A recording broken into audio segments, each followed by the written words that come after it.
Diplomats meet in Moscow and Berlin as Russia holds drills. Britain's top diplomat has urged Russia to take the path of diplomacy even as thousands of Russian troops engaged in sweeping maneuvers in Belarus as part of a military build-up near Ukraine.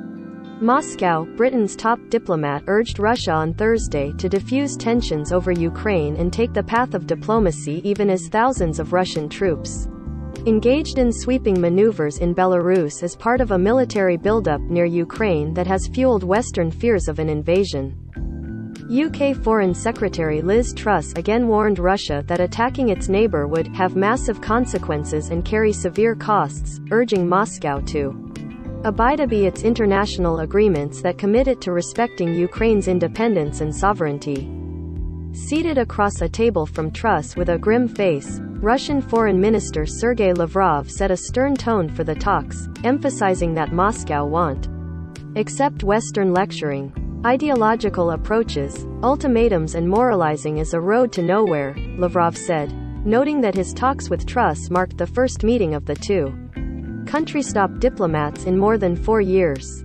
Russia-UK ties have been badly strained by the March 2018 poisoning of former Russian spy Sergei Skripal in England. On other sources of tension, Russia has concentrated more than 100,000 troops near Ukraine's border and launched a series of military maneuvers in the region, but says it has no plans to invade the nation. Moscow wants guarantees from the West that NATO won't allow Ukraine and other former Soviet countries to join as members, and for the alliance to halt weapon deployments to Ukraine and roll back its forces from Eastern Europe.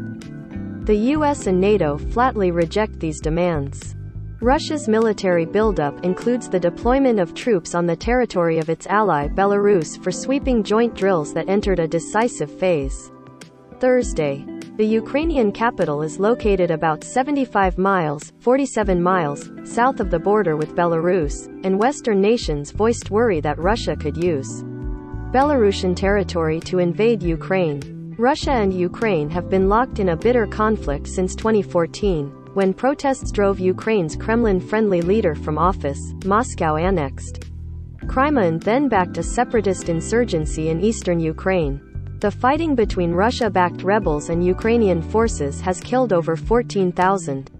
A 2015 peace deal brokered by France and Germany helped end full-scale hostilities, but frequent skirmishes have continued along the tense line of contact, while efforts to negotiate a political settlement stalled. The Kremlin has accused Kiev of sabotaging the peace agreement, and Ukrainian officials in recent weeks said that implementing it would hurt their country. Foreign policy advisors from Germany, France, Russia and Ukraine, who met in Paris on January 26 without scoring any visible progress, are scheduled to have another round of talks in Berlin on Thursday to try to reach a common interpretation of the 2015 agreement and plan further steps. The talks in Berlin are part of renewed diplomatic efforts to resolve the biggest security crisis between Russia and the West since the Cold War.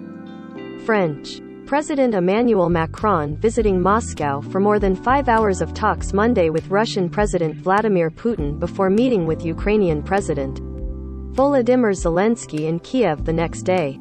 Macron said Putin told him he wouldn't initiate an escalation, but also acknowledged that it will take time to find a diplomatic solution.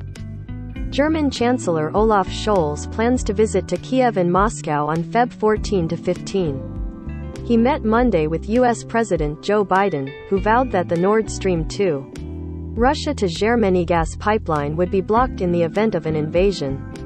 Such a move against the pipeline, which has been completed but isn't yet operating, would hurt Russia economically but also cause energy supply problems for Germany. NATO also has stepped up the deployment of troops to bolster the alliance's eastern flank.